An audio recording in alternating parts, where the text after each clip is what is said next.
Greetings. Welcome to In Conversation with Trevor, brought to you by Heart and Soul Broadcasting Services. I go beyond the headlines and beyond the sensational. Today I'm in conversation with Temba Mliswa, Member of Parliament for Norton and an entrepreneur. If you enjoy this conversation, remember to subscribe, like, and share.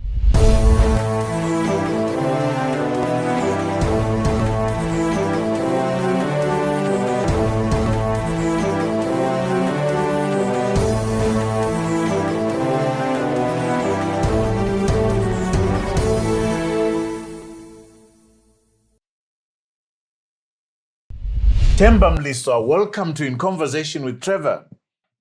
Yes, and before I proceed, on a point of order, Mr. Speaker, sir, my name is Temba Peter Mliswa. Temba meaning trust, because I'm the first boy in the family, and Peter, the rock in the Bible.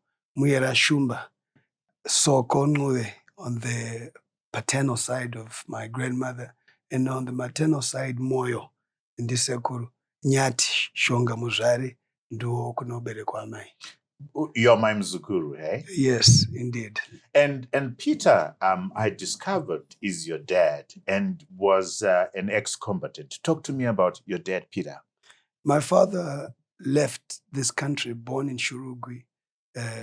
Grandfather was a village head and went to the same school as Tongogara, Gamwa area, and worked a lot with ZAPU. In fact, from what most of the ex-combatants tell me, especially the late S.K. Moyo and the current ambassador, Mtini, was that he was well-liked and favored by the late Joshua Nkomo. And after the struggle, he decided not to be involved in politics. He then worked at Zimoko then, which was owned by Tiny Rollins, Lonro in those days. So he preferred to do that. He was very active in terms of supporting a lot. Not only that, but funny enough, he also used to accommodate Robson Manyika, because Robson Manyika's eldest brother, late James Manyika, who's the father to James, was married to my father's sister. Right. Yeah, Tete Margaret. So he did accommodate them as well. So it was a family which was exposed to a number of liberators of this country.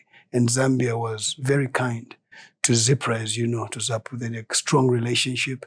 And as a result, we all were born there. We only came back to this country after independence. The place that you occupy, Temba, is an interesting one. Independent, not member of ZANU-PF, you're kicked out of ZANU-PF and so forth. Talk to me about that space before we discuss your living ZANU-PF. What is it like being in that space, being not belonging to the opposition per se, not belonging to ZANU-PF? Talk to me about that space. My major agenda for going into politics was for our generation to be represented. I sat down with my friends who I grew up with and said, I'd like to go into politics. And they were against it. They said, you can't, it's dirty. There's fighting, there's violence. And I said, it's not about that. It's about us as a generation taking a position, being in the corridors of power. And that's the only way we can build the country. They said, good luck if you're going to make it. And I did get into politics myself, because from a generational point of view, I saw a gap. And what also prompted me to make that decision is that your generation and many others did not want to be involved in politics. And I must be very clear. Yeah. And you actually let us down. Your generation let us down, because you're supposed to pass the baton stick to us. But we never saw it coming. We're busy waiting for it. But it didn't come. And I said, no, we need to go and grab it ourselves. We need to be part of this and pass it to another generation, which I believe is critical for any nation to grow, because a certain generation has a certain understanding of things, and things evolve, there's change. There's the digitalization happening. ICT world. So how do you fit into the global village when you have a generation which was never exposed to that? So it was about also speaking to the truth, being honest and being able to represent people. ZANU-PF ideology remains critical for any Zimbabwean. But at the same time, you know, you cannot also go against your ideology. I was involved in sport, as you know, and I was well supported by the government in making sure that the white-dominated sports, cricket and rugby, would go back to the whites. And that government was very supportive. And Go back to the black people. Yes, right? it was pro-black, because the whole idea is that how then do we get the blacks to be part of this minority sports? So in a way, I took a decision to have knowledge so that I could impart it onto the people in the high density areas. I did not see a white man being able to go there. One, it would be difficult. They would be misunderstood.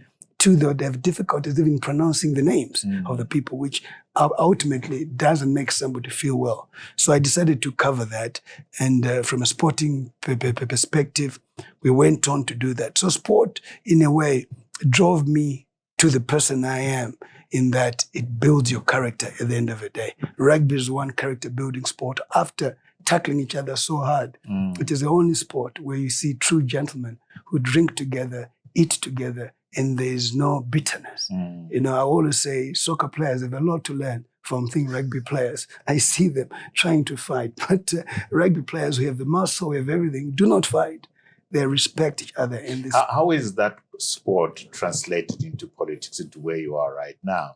Because I see you, you know, throwing stones, not stones per se. I see you arguing, debating with the people in Nelson Chamisa's party. I see you debating with people in ZANU-PF. How is that space politically? How do you survive in that space when you don't belong to the big two homes? You know, I was expelled from ZANU-PF, and regrettably for misinformation to the president then. When we were called Gagama Stocks, we were a cabal which was being led by Comrade Joyce Mujuru and many other senior members. And I remember 9 chairpersons were expelled out of 10, and through lies. And I remember going to my uncle, Didma Samtasa, saying, "Were you part of the meeting when we were expelled?" And he said, "Yes." And I said, "But why did you allow it to happen? Because you know it's not true. Could you not all sit down?" Was he not expelled? Before he was expelled. Before he was expelled. Yes. And I said, "But could you not sit down and talk about it? And how did you allow Rugare Gumbo, Darere Chimrenga, to really be expelled and to leave the party? And you are comrades, you are together. Could you not stand up and defend?" He told me he was shocked. It's the first time he was in shock. He didn't see it happening. And as a result, he kept quiet. He only remembers Rugare Gumbo walking past him, leaving the Parliamentary meeting, shaking his hand and saying, "Ndaenda nyati," you know, on his way out from the political bureau. I said, "But why could you not?" And I then realized, you know, we did not have people who were prepared to save this country, by being honest. And then I was expelled. I stood in Urunga West, which was a violent election. I didn't want to campaign because people were being beaten up and there was violence. The Zimbabwe Human Rights Commission reported on it and said they'd never seen such violence. There are recommendations which they came up with. Then I was chairman of Marsh West province myself, then stood in Norton. In Norton, the war veterans themselves were supportive of me. You were an independent? Yes, I was an independent. I got in, won the constituency in Norton and as independent, and I actually said it was a blessing in disguise, because I could then really be who I am and talk to the truth and put national interest first. And that's where I think it's the most advanced way of dealing with issues, is to talk about what is happening, to inform people, and to stand for what is good for the country. You now totally separate yourself from party politics, which people believe is more important than national politics. I've always said to my colleagues, the country is first. The political party is not first. The country is first. Then do you think people get that? The country first, the political party second. Do you think Zimbabweans get that beat in the opposition and the ruling party? No, they don't, sadly. 43 years after independence, we have an electorate which does not understand politics, which wants to stay away from politics. business wants to stay away from politics, but decisions that politicians make have a bearing on you. I've always said to my colleagues in the private sector, if it's agriculture, if it's in engineering, how many candidates have you sponsored who will do what you do, who advance you from an intellectual point of view, from an understanding of issues? They don't send anyone. What response do they give you? I mean, that's an important question to business. They are still, in this era of being intimidated. They're scared, and they don't want to talk about it. Zimbabwean business is scared about politics. And not only that, they are so dishonest that while they don't want to be open about it, they still give money to the political parties quietly. You don't have to give money to the political parties quietly. Both the ruling party and the opposition. Yes. They know that the government of the day will give them business. And if they're seen to be talking to the opposition, there is a problem, which is something which I think is sad. What do you think is the effect of that on our governance system? The timidity of the private sector to stand up to principles and values. I mean, I'll take you to South Africa. South Africa changed because Anglo-American decided that they would talk to the ANC, even during apartheid. So the business community has a big role to play in the governance and in our democracy. But what you're saying is that that's not what's happening in Zimbabwe. No. The business in Zimbabwe is full of hypocrites. They've not helped move this country forward economically. You cannot ignore politics. You've got to be able to be talking to politicians. Like you said, I know in South Africa, there are big companies who have a position of a vice president.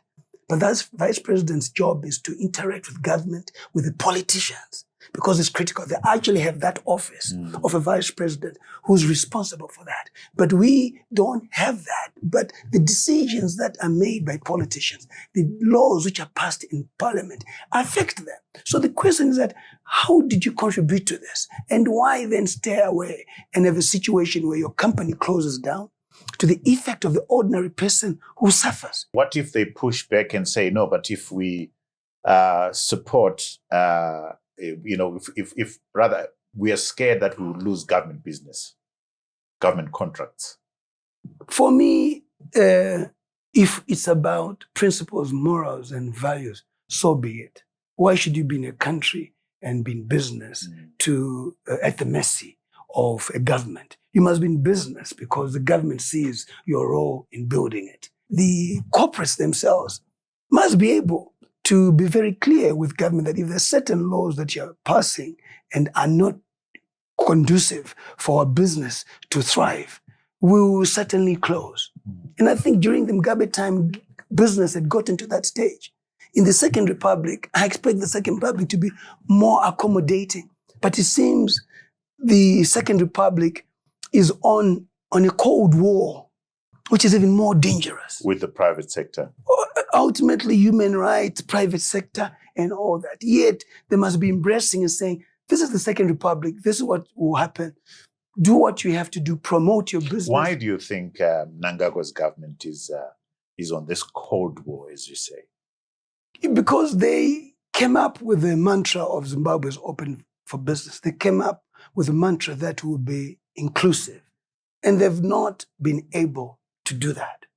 And they've betrayed the people of this country. 17 November 2017, everybody, everyone, world over, supported the change which would see Zimbabwe being a better nation. And in anticipation. Is the anticipation what it is now? No. You've got people who have been persecuted for no reason. The law is the law. I accept in the doctrine of the separation of power. And I don't want to interfere in the issue of Job Scholar. But he's a lawyer. He's a member of parliament. He's a friend of the court. If at all he is likely to violate certain bail conditions, then that's different. But be able to put stringent bail condition. He's a father. He's a human being. He's Zimbabwean. What crime has he committed? Armed robbers, murderers are given bail. Temba, we're going to take a break, and I'm going to come back because you're saying murderers are given bail. We just witnessed the Al Jazeera gold mafia thing. I mean, and these people are walking the streets. But anyway, we'll take a break. We'll be back. Don't go away. When we come back, I'm going to ask Temba Mliswa his views on the gold mafia expose. The CIO itself has become a national security threat because it cannot even protect the president.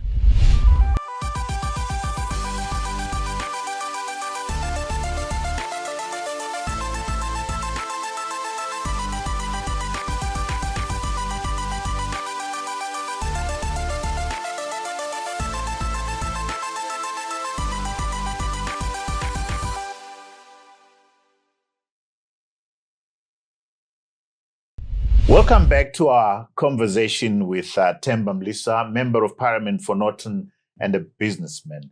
Temba, before we broke, you were talking about the sad issue of Job Sikala, who is languishing in prison, which is pretty regrettable. But we've just had Al Jazeera release 4 episodes of what has been called the Gold Mafia. What has surprised you the most from what has been exposed by Al Jazeera? What shook you the most? What shook me the most is, first of all, the timing. Okay. We are going towards elections, and the expose more or less targets the first family more than anything else. What shook me the most was, where is the Central Intelligence Organization, if they are there to protect the first family's interest from a national security perspective. From a national security perspective, it has exposed a lot. It has also shocked me in how some of the individuals were accommodated in all this, how they were given this trust to be able to do whatever they wanted to do, carte blanche. It was also interesting that the government itself did not inform the people of ways which they were coming up with to bust sanctions. Because sanctions, they talk about them every day. So which ways were they coming up with? If it was through our minerals, they were supposed to be very clear, especially if it's our resources which are supposed to be accountable. I think it is important that they say, this is the route we've taken. We shall be taking our go to Dubai, and it should be accounted for at the end of the day. You also had an issue of an expose of the first family towards elections, and the first one, second one, and you had people trying to comment. Even the presidential spokesperson, George Charamba, for the first time, his comments did not even yield any following. The permanent secretary, Mangwana, again, did not at all. They actually exposed government that it was in a panic mode. It was in a panic mode. So why do you panic? Why would government issue a ministerial statement through the Minister of Information on this? The same I would ask, if you were doing this above board, why equally did you not issue a statement before? You see, so it's reactionary.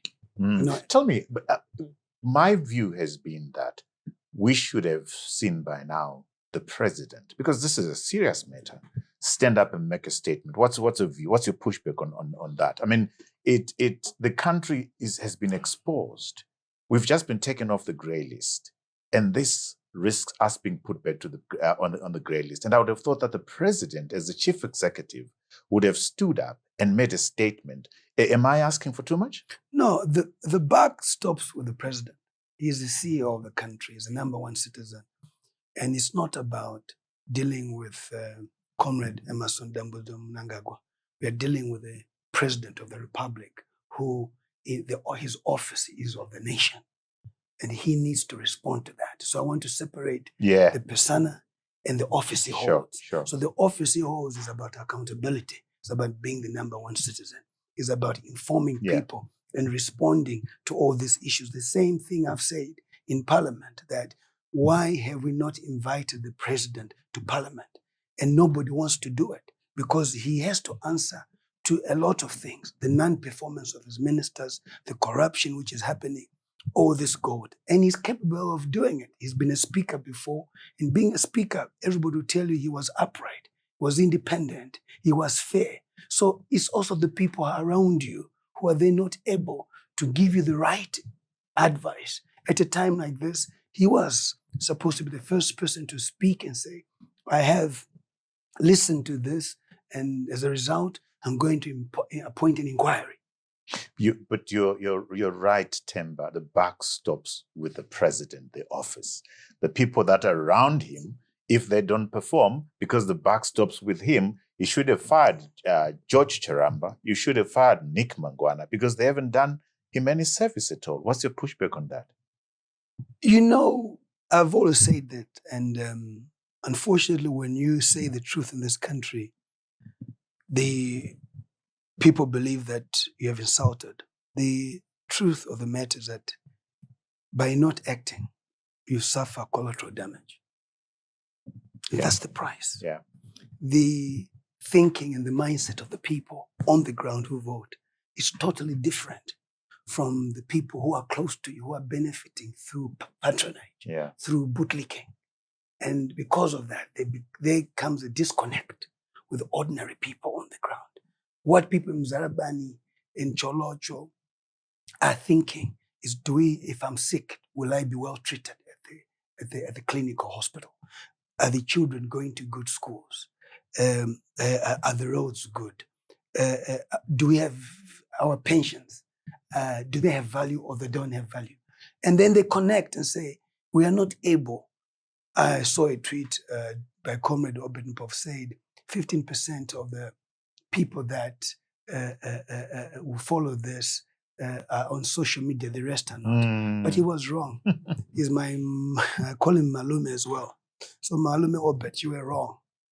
Corruption is systematic. It gets to the right person. It is the effects of this that he must be talking about, not the announcement. The effects are that there's corruption.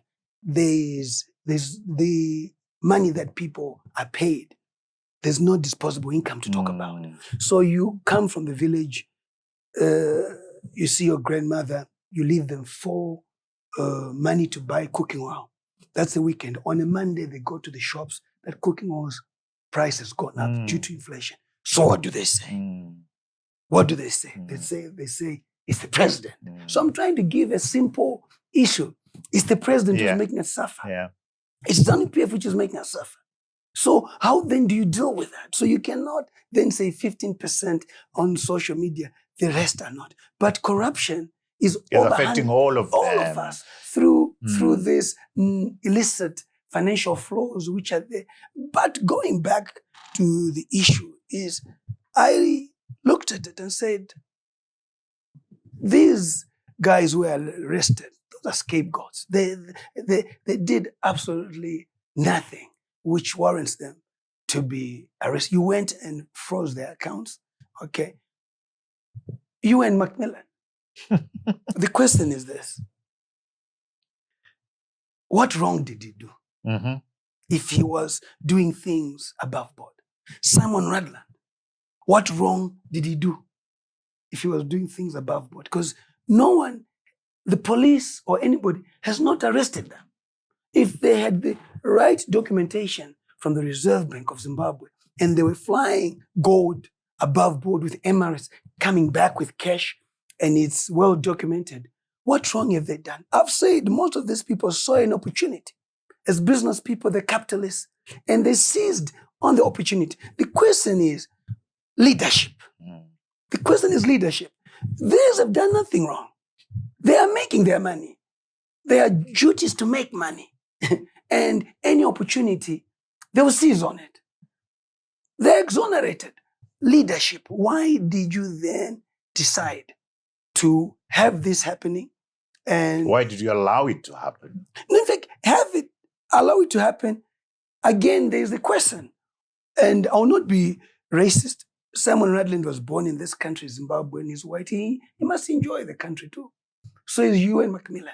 The number one citizen, the president, has got to respond to these issues. And for me, it's the advice. It's either he takes it or he doesn't. And advice does not have to go through only one-to-one. I'm a legislator. And as a legislator, I'm saying to myself, may the president respond to this. When George Charambe is responding as presidential spokesperson, he's not even doing a good job of it. So then can we say, is that the president's response? We don't know. We don't know. Tell me, you raise an issue around the timing of the expose. What do you think explains the timing of the expose so close to the elections? You know that I was a chairperson for the Mines and Energy Committee, Portfolio Committee. I chaired the inquiry on the 15 billion diamond. Up to now, there's not been a video. We heard of planes leaving Marange in and out. But how come there was no expose of this?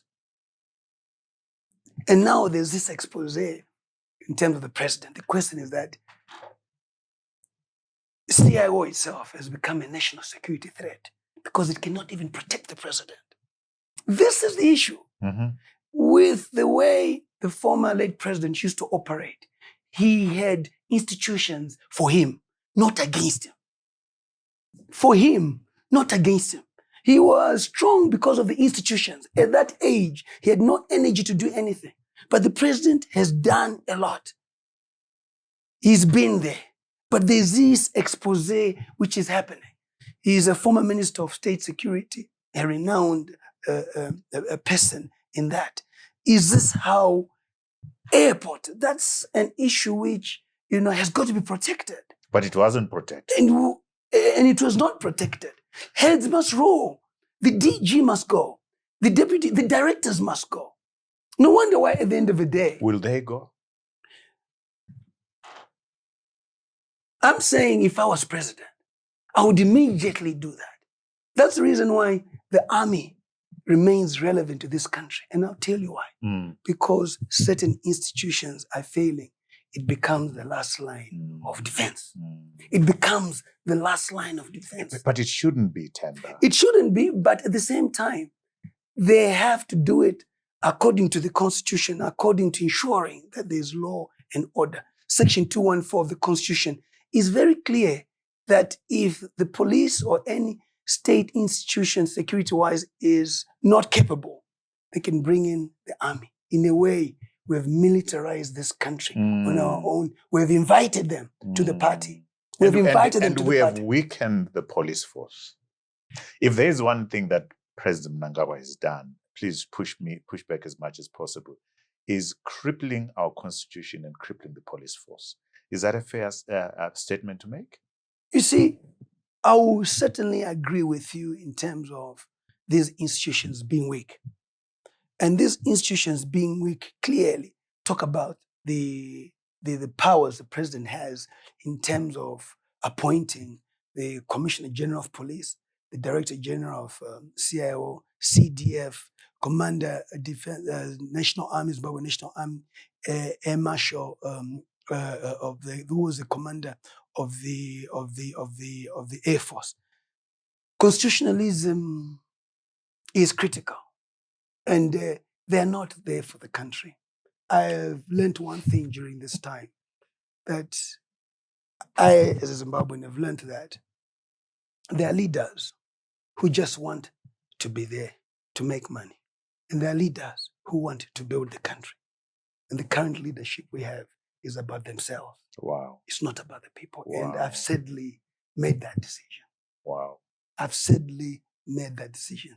In going for elections, people must ask themselves two questions. Is this leader about himself, from the councillor to the MP, to the senator, to the president, or it's about offering leadership and closing the gaps so that Zimbabwe can be the force it wants to be? You said, Temba, that as we go into the elections, it's important that Zimbabweans do a mind reset. Can you unpack that for us? What did you mean by that? 43 years of independence, we are still in the same position, even worse. We are worse, Temba. We are worse. Let's be honest. In fact, from what you hear, from what we saw about what Rhodesia did, you seem to say probably Rhodesia was better because you were with an oppressed. You knew you were oppressed Yes. by So white people. I've never had problems with a white man who says, I don't like a black person. I know it. It does not affect me. Okay. But one who pretends, you see. And look at where we are now from a political point of view. That's why you saw me in Parliament talking about a referendum. A referendum. Why have I pushed for a referendum? Can we hear from the people what they think of this country now? Should we continue with elections? Or should we come up with leadership that will then be able to usher a way forward for this country? No political party at this point in time is able to address the concerns of the people. It has to be Team Zimbabwe. There's got to be a referendum. After elections, there's still controversy. Before elections, there's controversy. Why can't we find ourselves?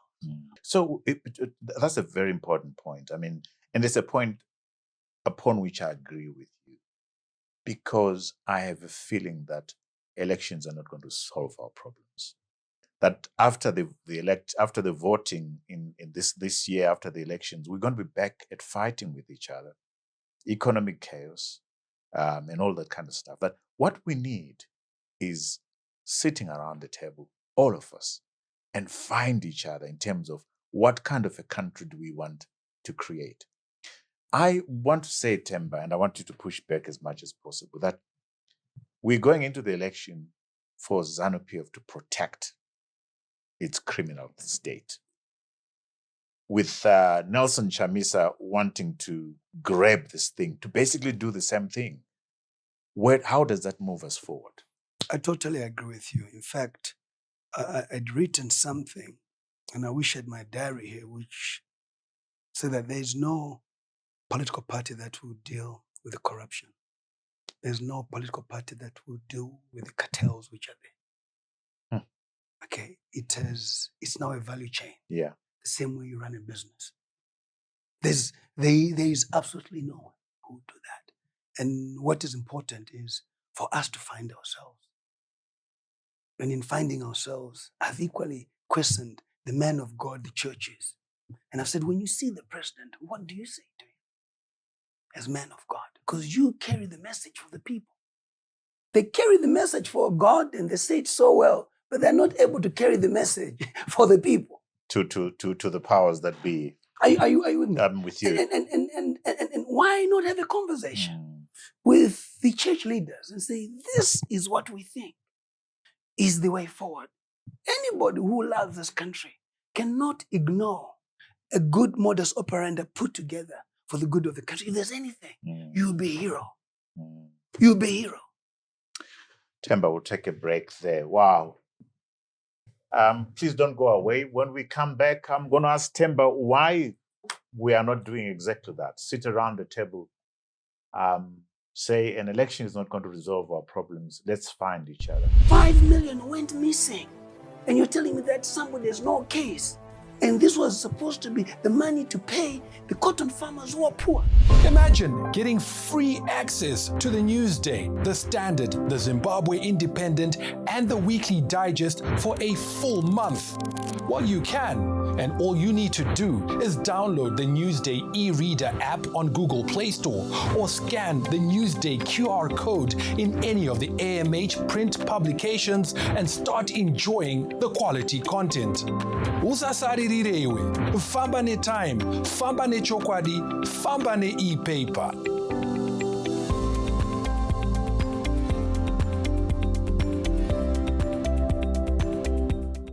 Welcome back to our conversation with Temba Mliswa, Member of Parliament for Norton and an entrepreneur. So Temba, when we broke you, when we took that break, you were on an issue that I think is very important. We've had Ibo Mandaza and Tony Rila talking about we need to have a pause and have a transitional authority which will allow Zimbabweans to find each other. We've had the churches coming up and saying we need a Sabbath year, where we again engage in conversations, everybody involved, to decide where we want to take this nation. And you're coming up and you're saying we need a referendum. It appears to me it's almost the same idea, but using different kind of terminology. But I think there's a realization that there is no single political party that's going to take us out of this place, that we need to find each other and work with each other. Why is it that ZANU-PF does not want to embrace that idea? Why is it that the opposition, the main opposition led by Nelson Chamisa, does not want to embrace that idea? The Transitional authority, and this is why I'm a legislator, is not constitutional. Okay. The referendum is. Okay. Yeah. How do you fit it in? Okay. You see, it's thinking. But through a referendum, then a transitional authority can come in because the people would have spoken. Yeah. The referendum is where a country, as president, I see all these issues before me being discussed about us working together. I'm not the best person to judge. My power is with you, the people. Therefore, let's go for a referendum. Yeah. But the big idea, it seems like you are agreed that the big idea is let's have the referendum, then let's find each other and then decide which way we're going to go as a country. Isn't that the big idea? To me, that's the whole point. And Right. I think once that is done, the ruling party does not have to be worried. The opposition political parties don't have to be worried because they're there because of the people. They must worry and carry out the mandate that they've been given by the people. Whether we say it's for 10 years and the first 5 years, the leadership will come from a ZANU-PF person, then we change over, deputized and so forth. What is critical and what is good about the transitional authority or maybe the government of national unity at the time was there checks and balances. You see, there are checks and balances. Automatically, no one can do as they please. And that's what we need to, because we need to protect our resources. And with the way things are going, there shall be no resources. And let me tell you something. I speak to a lot of young people, and they say, don't worry. When our time comes, we're going to nationalize every asset which we think is of value to the country. And leaders must speak on that. The business community out there must also understand that. That's why the 5149 legislation which was in place was critical, and you could improve on it. Because first of all, the people with the resources must have the bigger piece of the cake. You had 10% to the community, 10% to the workers, 31% to the sovereign wealth fund. What's the point of having a sovereign wealth fund without money? Where are they going to get the money from?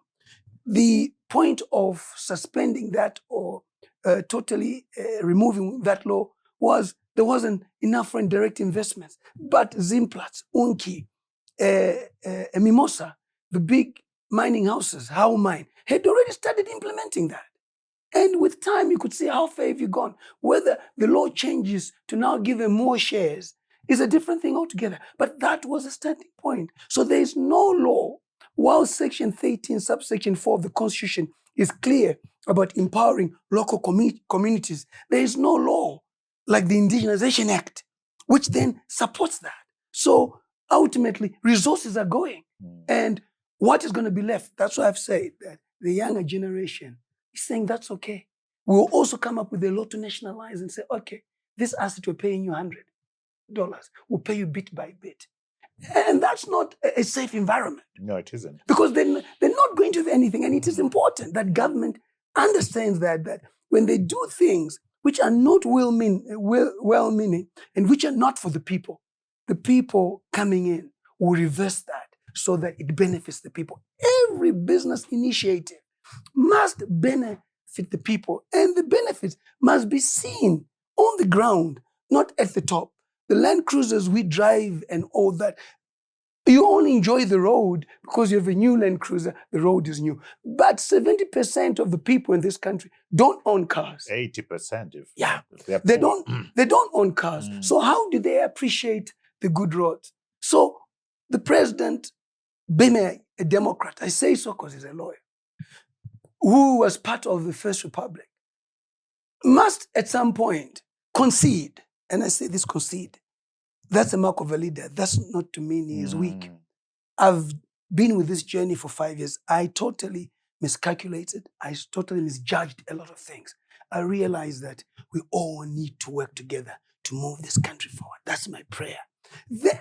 He can do it. And it's true. This country was under one man for 37 years. I was part of the government. But I underestimated the damage.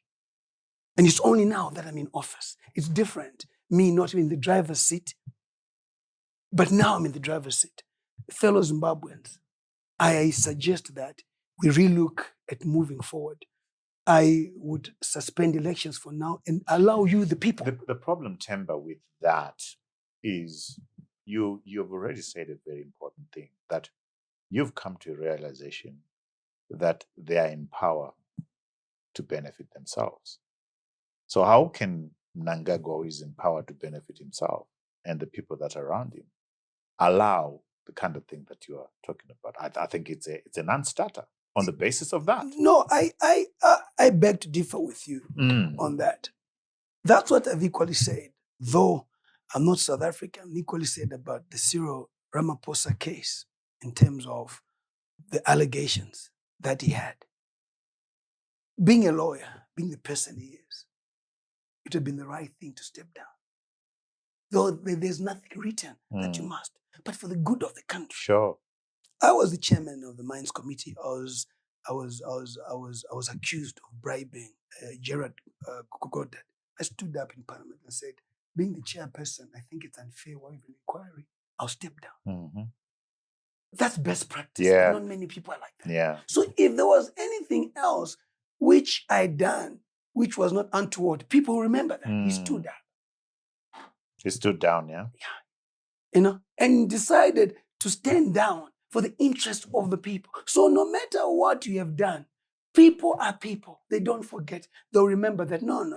If you feel he must go to jail, but he owned up, he stepped down. There is empathy. There's sympathy. There's love. And that's the great thing. That's why our leaders take advantage of us, because of who we are. We are not vindictive.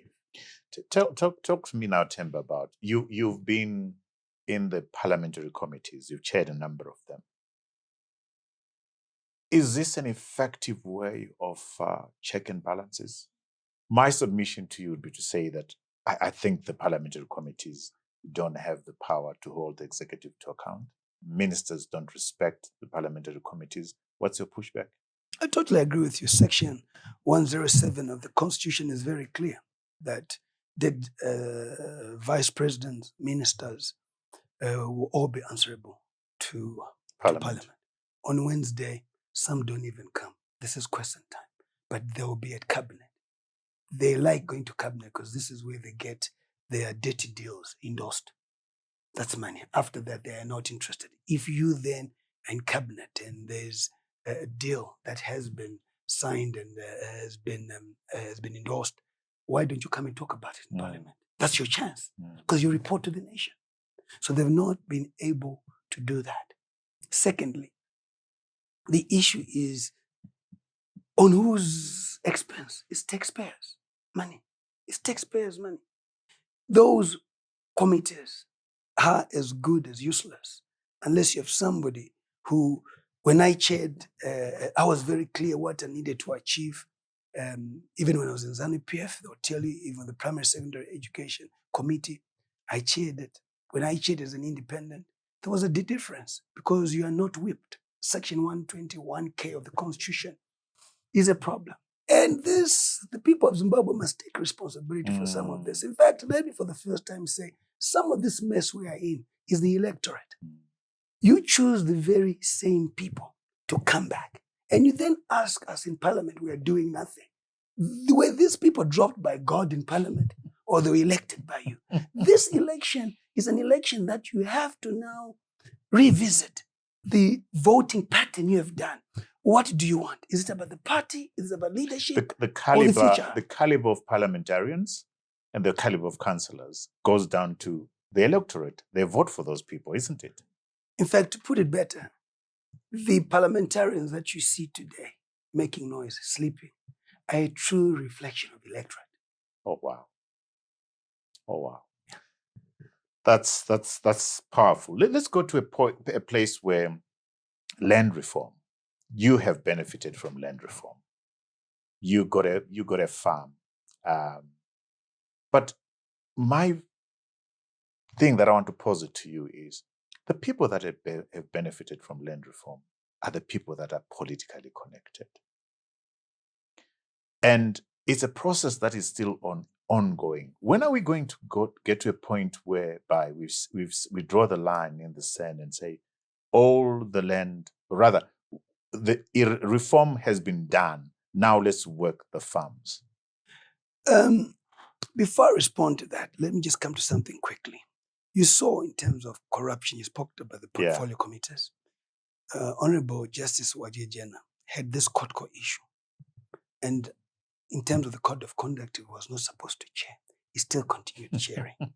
He lost in the primary elections. And this would have been an opportunity for ZANU-PF to say, thank God, one Bye-bye. Bye-bye. But they still gave him another chance. The polity bureau sat down.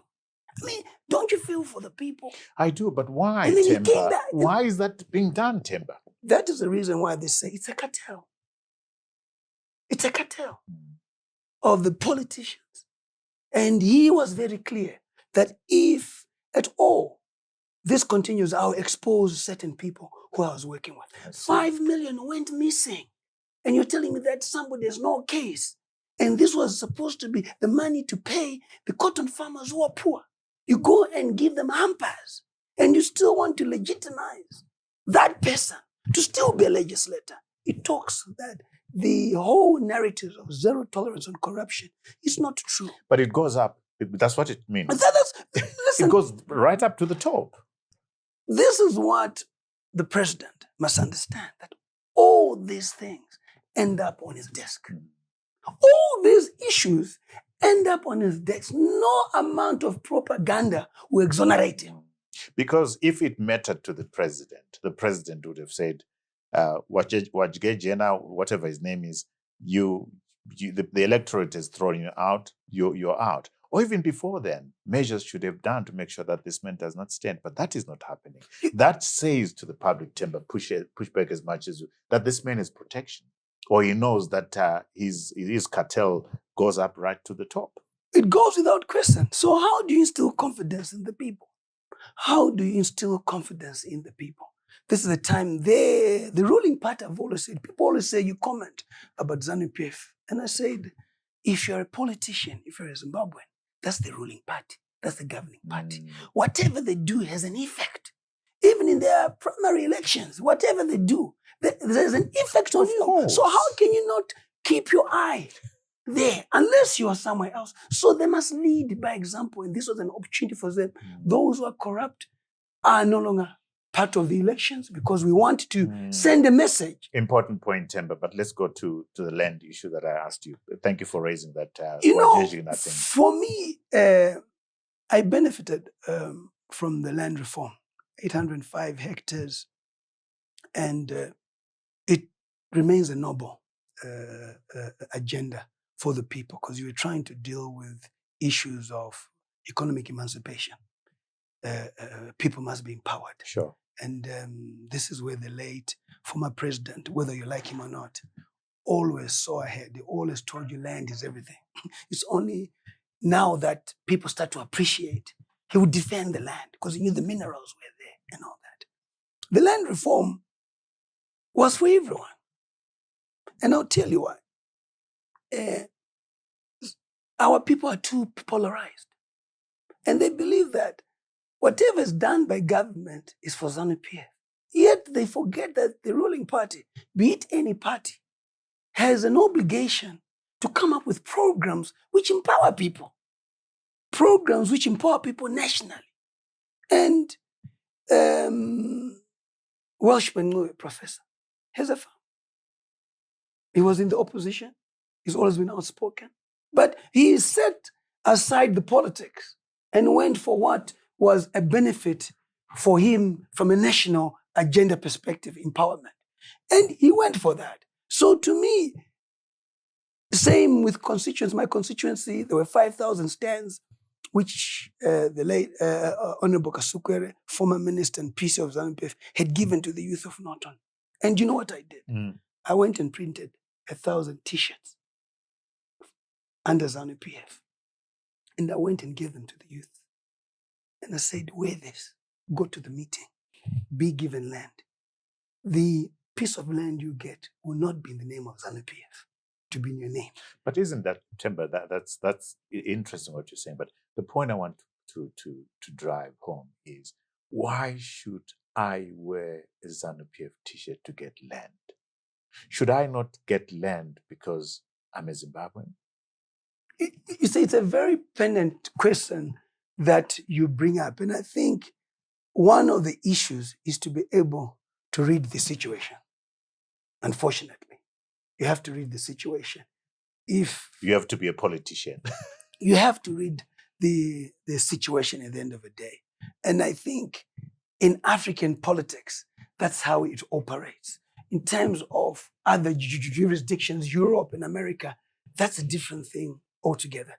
But we have to adapt to what Africa provides in terms of that. And the truth of the matter is, for as long as they believe you are in the opposition, they fear empowering you because you have a resource to fight them. That's the thing, isn't it? You have a resource. Thank you. To fight them. You've answered me. Let me take you to another controversial aspect that relates to you.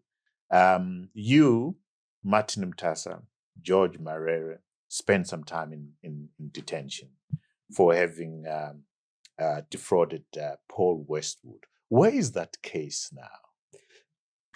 I'm glad you bring that up.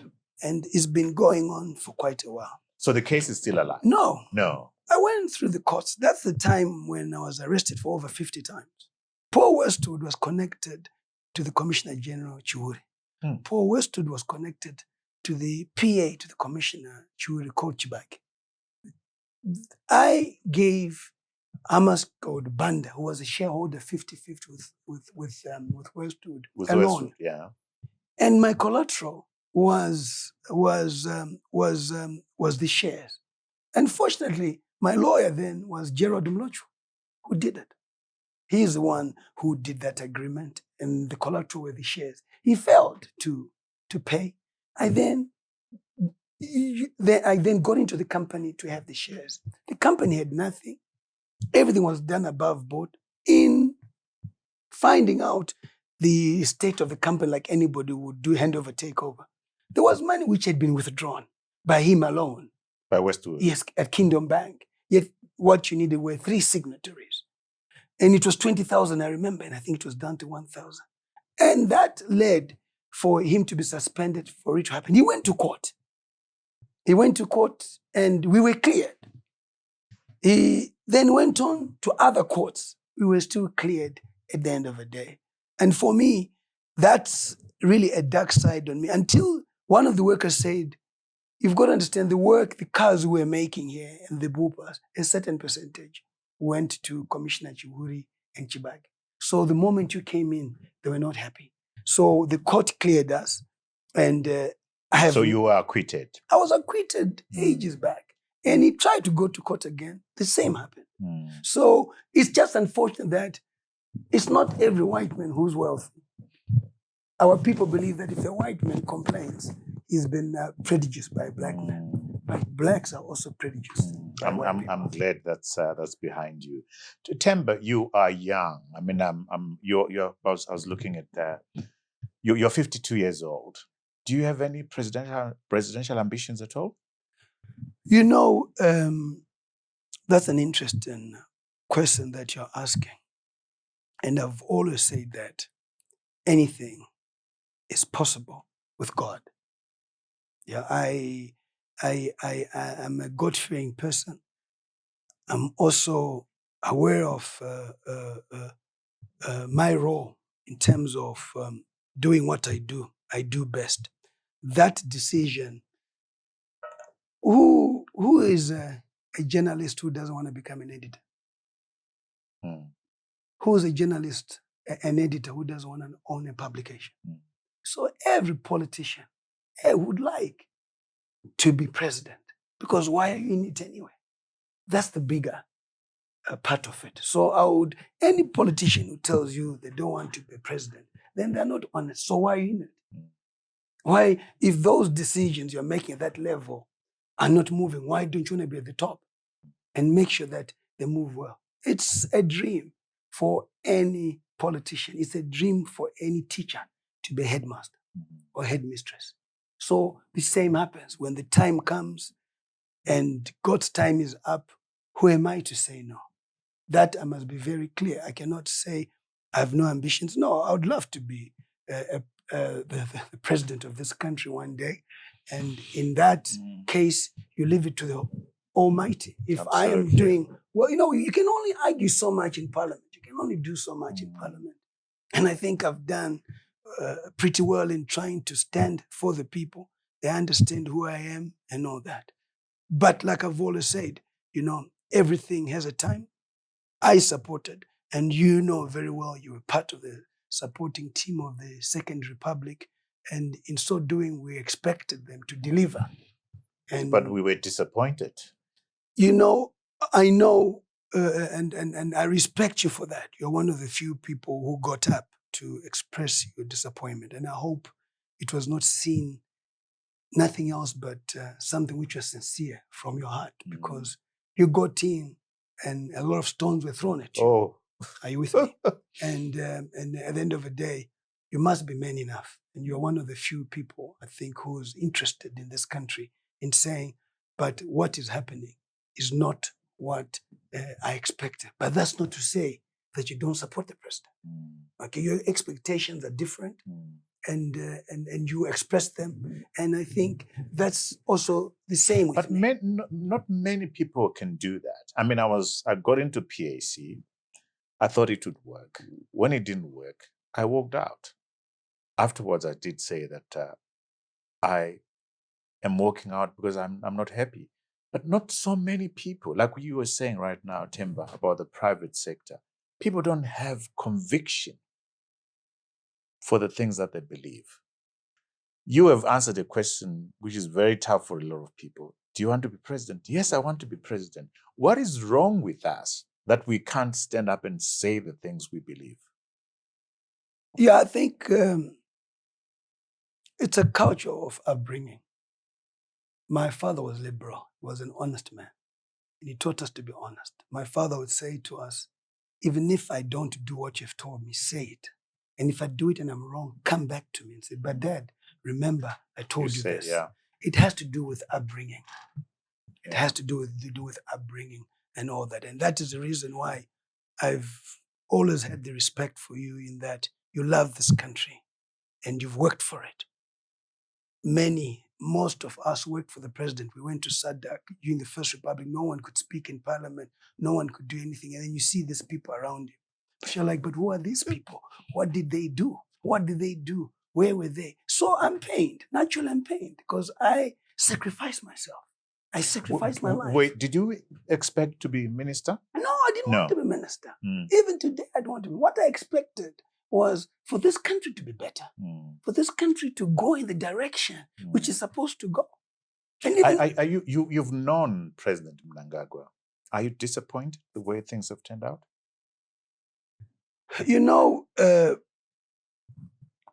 That's a very good question. I think the president must always go back to 17 November 2017 all the time and say, why am I president today? Because the very same party kicked him out. And I don't understand that. The very same party kicked him out. The political members he's sitting around with kicked him out. That's why I have to say this. I will never trust those people. I saw them being part of kicking out Comrade Joyce Mjuru, Didmas Mtasa, Rugarigun. They're a bunch of hypocrites. They're the worst leaders. They're a bunch of hypocrites. I don't know how they go home and sit down and tell a story to their grandchildren, if they have any. Because you can't believe them. So the president was kicked out by them.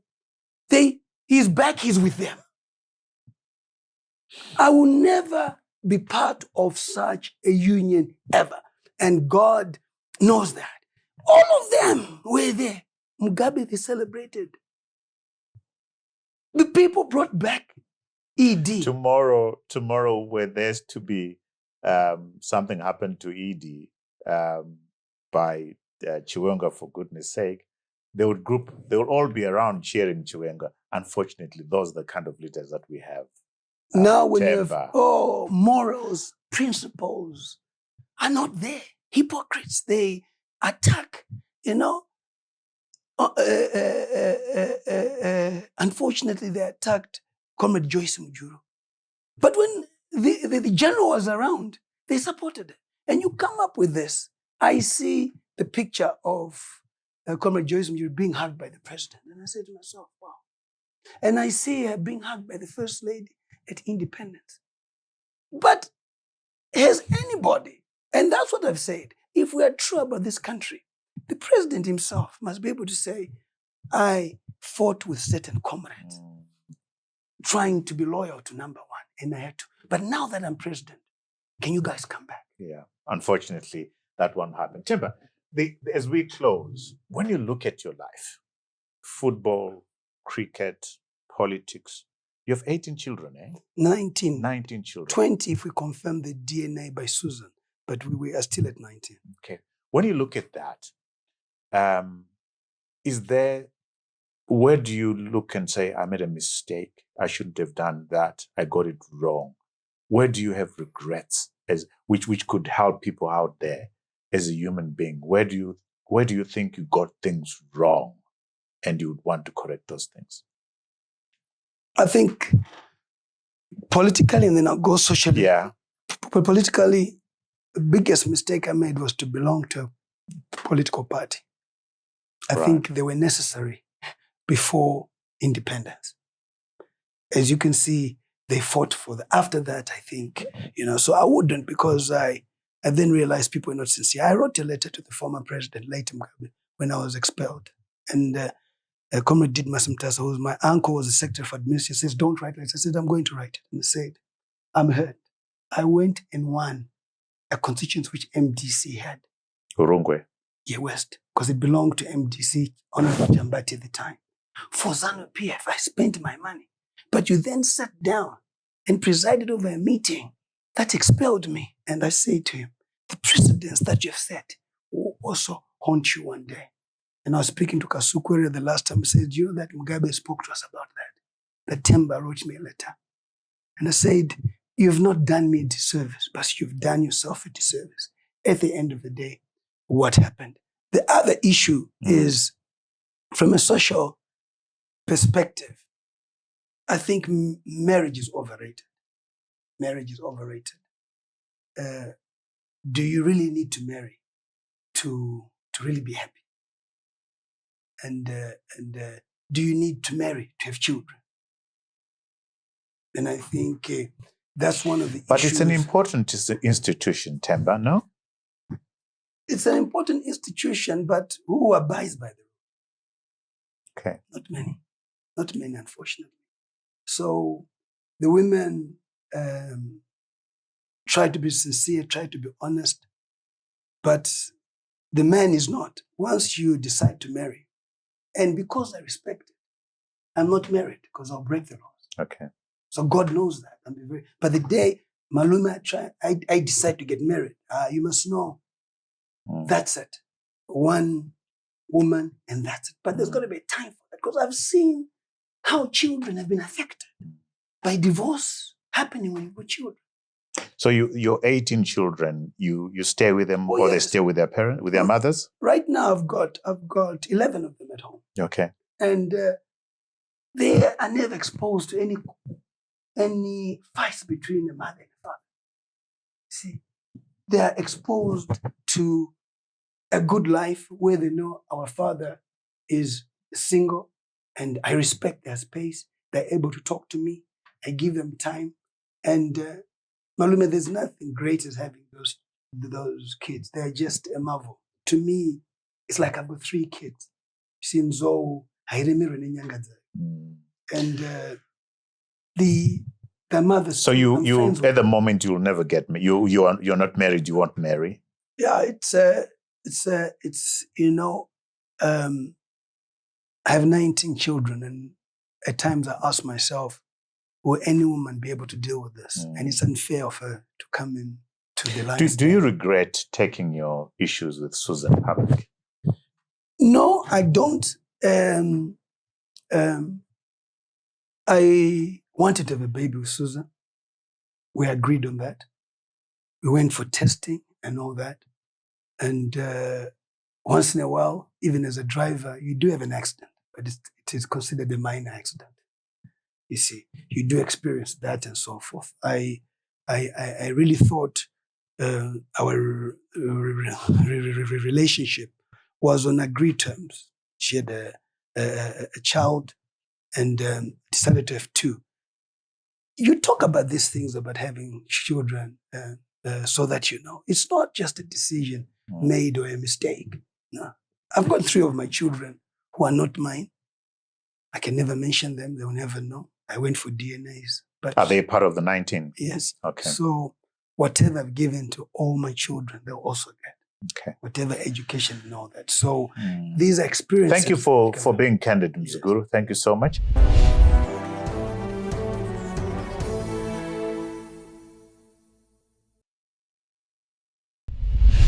Let's play a little game now before we get to books. What is your favorite Zimbabwean meal? Mine is sadza, mazondo, and cabbage. I mean, that's very important for me. And what's yours? My mother was peanut butter, rice with peanut butter, spinach, and the roadrunner. Oh. But I've now replaced that with oxtail. Good. And wine, beer, or juice?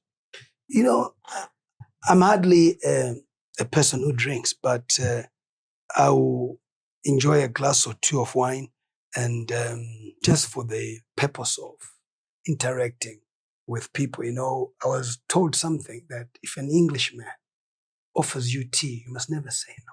If a Scotsman offers you whiskey, you must never say no. You just sip a little bit. You just sip for sign of respect. When you're at a party, Temba, are you the party animal, or you sitting at the corner sipping quietly? No, I wish you were playing piano and I'd have shown you some moves. That's the reason why I go to Blawayo. I love being in Blawayo. Blawayo, if you want to have fun, that's South Africa for you. They are free. They will dance. I love dancing. It's a way of relaxing. Music soothes and so forth. So I thought you were going to introduce this. I'm a piano and I'd have shown you a few moves. Who is your role model, Temba? Who is your role model? I know you have lots of respect for Robert Mugabe, even though you fell out for the late Robert Mugabe. But who is your role model right now? No, Mugabe was a great leader. Yeah, who is your role model right now? Okay, right now.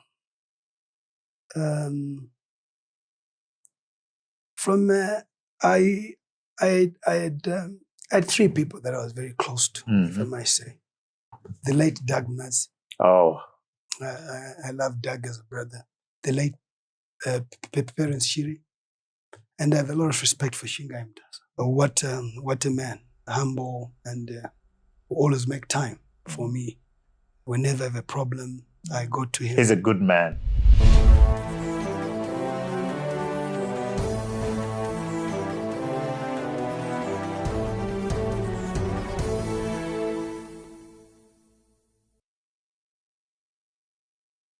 What books would you recommend to our book-loving audience out there, Temba? 3 books or so? Think Like a Leader by Yuenda Shana.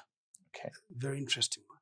The White House, Michelle and Barack Obama.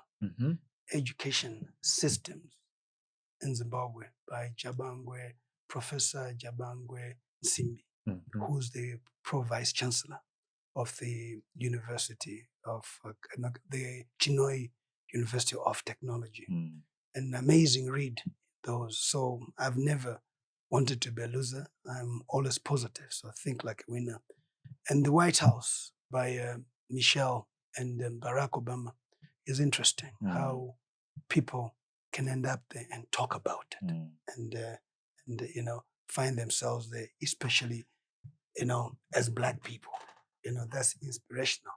And this one by the education systems by Professor Jabangu Simbi is interesting. It talks about the Zimbabwean education system, and him being a pro vice chancellor makes it even better, because he's been an academic and so forth. So we have something to offer people. It's our education system, which they can all copy. You can see with the number of technocrats, corporate leaders we have worldwide, they are Zimbabweans. Fantastic. Because of our good education system. Mzukuru, yes, you have not disappointed. Thank you. You are candid. You are honest. Yes. But the thing with people who are honest and candid is that they get into trouble quite a lot, because particularly in Zimbabwe, people don't like people who tell the truth.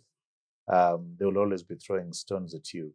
But and thank you for owning up and saying, hey, if the opportunity comes to be a president, I'm ready for it. So thank you so much for creating the time to be on the show. We wish you all the very best. We watch your political career and your courage to take on anybody on Twitter. So more strength to you. Thank you very much. Thank you. Allow me to tend to our viewers who are all over the world, who follow this show on a weekly basis. Remember, we are out every Monday, 7 a.m. Central African time on YouTube. To ensure that you don't miss out on any of these quality conversations like the one I've had with my Mzukuru here, please click on this subscribe button, share and like. We have also gone a step further and created, put all podcasts of all the conversations on our website for your listening pleasure. Click on the links for your listening pleasure to those podcasts. Until next time, cheers to you all.